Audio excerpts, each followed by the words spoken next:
quick video to teach you what a can of Coke Zero can teach you about lifting heavier and being safer in the gym. When a lot of people think of bracing, they think of just the abs, what we call the rex abdominis, which is our six-pack muscle. And while that is part of the core is actually anything that stabilizes the spine and creates intra-abdominal pressure. Mainly things that allow the ribcage to be pulled down and things that allow the pelvis to be stable. Things like not only the rex abdominis, but the internal external obliques, the lats, the glutes, sometimes even the hamstrings and the adductors can really be considered core, as well as things like the hip flexor and the psoas, the deep muscles of the spine. There was a lot of stuff at play. But to break this down and create a little bit of a simple idea of how you can get more out of your brace, I want you to take a look at this Coke can.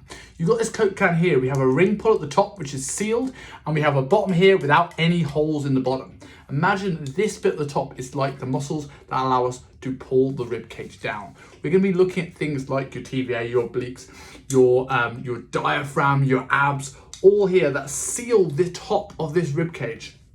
Under here, we've got your pelvic floor and the things that keep your pelvis stable, like your glutes, your hamstrings, your adductors, and many other little things like this. If this is sealed and if this has no holes in it, we are going to be rock solid and stable. Now, when that thing is in place and when this thing is in place, liquid now can push out against the sides. This is what we call intra-abdominal pressure. Now, if I try and crush this can, it's not going to happen. It's going to resist the force no matter which direction. If I try and rotate it, it's not going to rotate. If I try and extend it, it's not going to break. It is rock solid.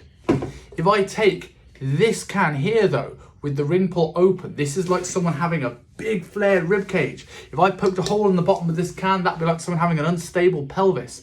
In that, we cannot create pressure because it's leaking out of either side. So when I try and rotate this can and crush it, we see what happens here. So how do we take this onto the gym floor? When you think about having a brace, a lot of people will breathe out and they will crunch. This is a crunch, this isn't brace. There is softness here. What I want you to think about doing, take a deep breath in through your nose, breathe out, pushing your thumbs out. So I'm pushing out against the sides and I've locked in. From that point there, I'm gonna take one big breath in, to fill that in. If you're not good at this and can't hold that without, with breathing, hold this breath, go through your sets. If you can, have a short, shallow breath, keeping this solid. And that's what a Coke can teach you about your brace.